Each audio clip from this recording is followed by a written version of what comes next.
Why don't we recycle energy? You're hitting the nail on the head. We would like people to be recycling their fuel in the same way as they recycle other things. Your technology is we're going to refine that energy, that carbon, out of the atmosphere, combine it with hydrogen and water, and then that's the same as gas or jet fuel? Yeah, it's chemically the same. No pollutants. So, for example, our diesel burns completely clean. None of that black smoke you see from trucks when they go up hills. Right. Completely clean. But yeah, it's chemically identical. So this is our plant.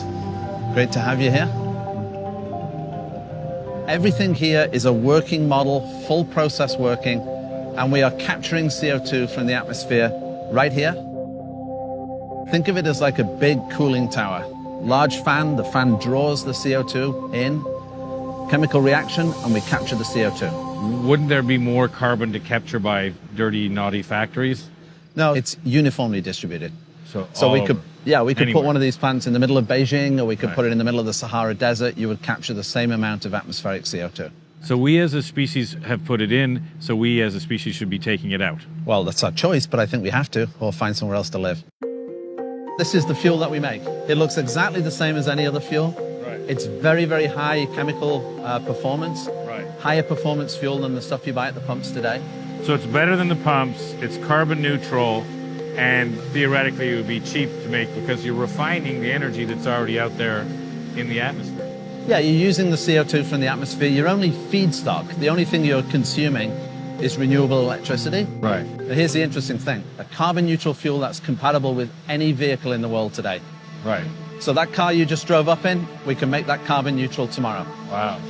Any vehicle, any performance vehicle, any battered old truck, aeroplanes, we're compatible with all of those. Which is significant because nobody's making electric tractors or electric planes. Right. Do you have to do any modifications? No. Wow. So transportation is about 20% of the CO2 emissions. How are we going to decarbonize that? There's 1 billion cars in the world. So if we all go electric, $50,000 for an electric car, that's $50 trillion. Then you got to deliver energy and electricity to each car. It's a massive change. Yeah. Alternatively, why don't we just change the fuel? The price to you at the pump will be the same.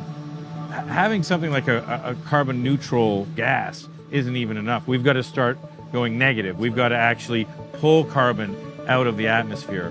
Now, can this do that, and what's the plan You can there? take the CO2 generated here and bury that underground, and you get to negative emissions. Right. It's a hugely important thing. And how many do you need to scale it to get to carbon negative? You need less of these than there are power stations in the world today to net emissions out to zero. And how many is that? It's in the region of tens of thousands. If we are taking measures as we should be to remove emissions elsewhere, now you start getting to an overall negative emissions from the world.